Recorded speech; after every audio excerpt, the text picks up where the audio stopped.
नाज़रीन, इस video clip में आपको ये बताया जाता है गंदम को यूरिया खाद या नाइट्रोजनी खाद जो है ना ये कब तक डाली जा सकती है। अब तक आपको रट्टा भी लग चुका होगा, बल्कि मैंने भी कई मरतबा अर्ज किया कि पहले 55 दिन के दौरान जो है ना जाइंटिंग स्टेज से पहले पहले यूरिया खाद जो है ना ये खत्म कर देनी चाहिए, क्योंकि खास तौर पर जो 50 किलो बीज जो हम इस्तेमाल करते हैं, गंदम काफ़ी घनी होती है और जो वस्त नवंबर के दौरान या मिड नवंबर का था गंदम के हवाले से ये बात जो है ना, क्योंकि 55 दिनों में जो है ना ये जो पहले जो निकलते हैं ना टिलर्स, प्राइमरी टिलर्स जो होते हैं, उनके अंदर जो है ना 55-60 दिनों में जो नोड बन जाती है। जो हम अक्टूबर में गंदम काश्त करते हैं उसके अंदर तो 40-45 दिनों में जो है ना पहली गांठ जो है ना ज़ाहिर हो जाती है। उसके नीचे होते हैं सारी बाकी गांठें में उसके नीचे होती हैं। जो गांठ ज़ाहिर होती है इसके साथ ही इब्तदाई सिटा भी लगा होता है। आप खुद भी ये चीज़ मुशाहिदा कर सकते हैं। जो पहला प्राइमरी टिलर है उसको आप छीलेंगे 55 दिन के ऊपर, तो उसमें से ये चीज़ जो है ना सिट्टा भी आप देख सकते हैं। बात यह है कि जो दिसंबर काश्त गंदम है, जरा लेट काश्त की ठंड में काश्त की है, वो तो निकल आते ही तकरीबन 1 महीना ही लगा देती है। वो 60-65 दिनों तक वो उसके अंदर जो है ना वो शगुफा साजी की हालत में रहती है, उसमें नहीं है कसूर। अलबत्ता ये है कि अगर जनवरी के आखिर में मौसम गर्म हो जाए, तो बाद सालों के दौरान ऐसे भी होता है, तो इसमें भी बिल्कुल 55 दिन वाला रूल जो है ना इसमें भी अप्लाई होता है। अदरवाइज जो लेट काश्त गंदम है ना वो उसे 2 महीने से ज़्यादा, 2 महीने के बाद भी जो है ना गंदम ये यूरिया खाद डाली जा सकती है। असल में होता ये है कि अगर 2 माह के बाद भी हम नाइट्रोजनी खाद जो है ना ये डालते जाते हैं ना,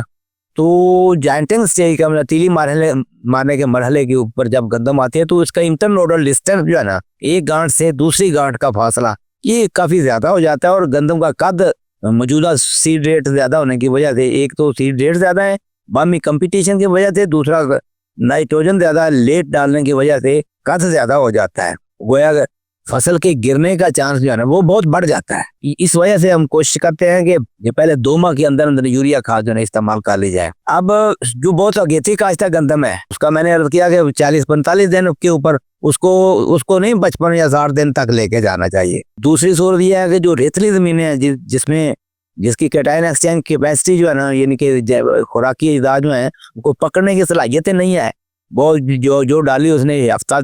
10 दिन इस्तेमाल में की, बाकी सारी ज़ाया हो जाती है, कोई नीचे बह जाती है, कोई उड़ जाती है नरम ज़मीनों में। तो वहाँ पे जो है ना बिल्कुल हम जो है ना लेट तक जो है ना यूरिया खाद 70-80 दिनों तक भी डाल सकते हैं। जो रेतली ज़मीनों में दूसरा ये भी होता है ना कि शगुफा साजी भी कम होती है, कमज़ोर ज़मीनों में टिलिंग कैपेसिटी जो है ना गंदम की ये कम होती है, तो इसलिए इनको फीड करने के लिए जो है ना ये रूल जो है ना ये कोई हार्ड एंड फास्ट रूल नहीं है कि 55 दिन तक भी रेतली ज़मीनों में, कमज़ोर ज़मीनों में जहाँ पे गंदम बिरली होगी, तीला खड़ी है, तो उसको भी 55 दिन पे टर्मिनेट कर दें उसकी खाद नहीं, उसको हम गोव की हालत तक भी यूरिया खाद डाल सकते हैं। या फसल